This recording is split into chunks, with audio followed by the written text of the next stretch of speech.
दिनांक आज आहे 23 डिसेंबर 2024 आणि मी माझ्या शेतात आहे. मी म्हणलं होतं ना 21, 22, 23ला खूप आभाळ येणार आहे. तर आता बऱ्याच ठिकाणी पुरुषोत्तमपुरीमध्ये माजलगाव तालुक्यात बऱ्याच ठिकाणी थेंब चालू होते आणि हे बघा आभाळ खूप आलेलं पाहू शकता. आणि पुन्हा आज अंदाज येणार आहे.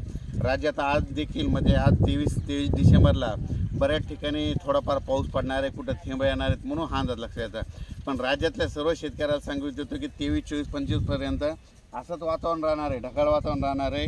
कुठंतरी थेंब पडणार आहे, कुठं पाऊस येईल पण लक्षात यायचं. पण राज्यातल्या शेतकऱ्याला सांगू इच्छितो, वीट उत्पादकांना सांगू इच्छितो, कांदा शेतकऱ्याला सांगू इच्छितो, ज्यांची मका बाहेर पडलेली त्यांना सांगू इच्छितो, कापूस ज्यांचा बाहेर टाकलेला त्यांना सांगू इच्छितो की 26, 27, 28 दरम्यान राज्यात सांगायचं झालं तर म्हणजे पुणे जिल्हा, नगर जिल्हा, सातारा, सांगली, कोकणपट्टी, त्याच्यानंतर संगमनेर, नाशिक जिल्हा, इकडं नंदुरबार, धुळे, जळगाव, संभाजीनगर, शिर्डी, कोपरगाव, त्याच्यानंतर बीड जिल्हा, परभणी जिल्हा, जालना जिल्हा, सिंदखेड राजा, बुलढाणा जिल्हा, अकोला जिल्हा, जळगाव जिल्हा, ह्या भागामध्ये म्हणजे त्याच्यानंतर हिंगोली, परभणी, लातूर, बीड, नांदेड या परिसरामध्ये सांगायचं झालं तर 26, 27, 28च्या दरम्यान भाग बदलत पाऊस पडणार आहे, सर्वदूर पडणार नाही म्हणून हा अंदाज लक्षात द्या.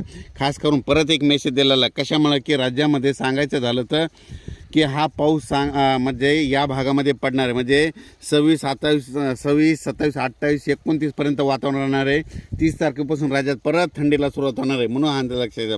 पण राज्यात मात्र आता ह्या जवळपास आज उद्या म्हणजे 23, 24 डिसेंबर ढगाळ वातावरण राहणार आहे. तुरळक ठिकाणी पाऊस देखील येईल, दव देखील पडणार आहे. द्राक्षबागायतदारांनी लक्षात घ्यायचं, दव देखील पडणार आहे, धुळीचं वातावरण असणार आहे, दिवसात देखील धुळी असणार आहे म्हणून वेलवर्गीय पिकावाल्याने याची काळजी घेते.